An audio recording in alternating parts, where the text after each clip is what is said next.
செட்டிநாடு கார சட்னி 2 நாள்னா கூட வச்சு சாப்பிட்லாம். அவ்வளோ டேஸ்ட்டாக இருக்கும். ஒரு கடாயில் நல்லெண்ணெய் விட்டு கருவேப்பிலை, ஒரு கைப்பிடி சின்ன வெங்காயம், ஒரு கைப்பிடி பூண்டு, 2 தக்காளி சேர்த்து நல்லா வதக்கி விடணும். நல்லா வதங்கினதும் இதோட வரமிளகாவை சேர்த்துக்கிறேன்.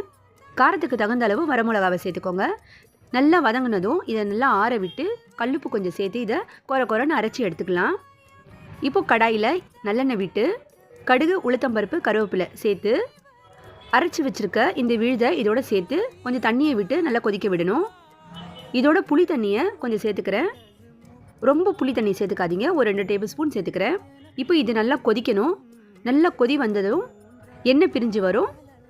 இப்போ ஃப்ளேமை ஆஃப் பண்ணிவிடுங்க. இப்போ டேஸ்டான கார சட்னி, செட்டிநாடு கார சட்னி தயார். இது சப்பாத்தி, இட்லி, தோசை எல்லாத்துக்குமே ரொம்ப டேஸ்ட்டாக இருக்கும். 3 வேளையும் வச்சு சாப்பிட்லாம். அவ்வளோ டேஸ்ட்டாக இருக்கும்.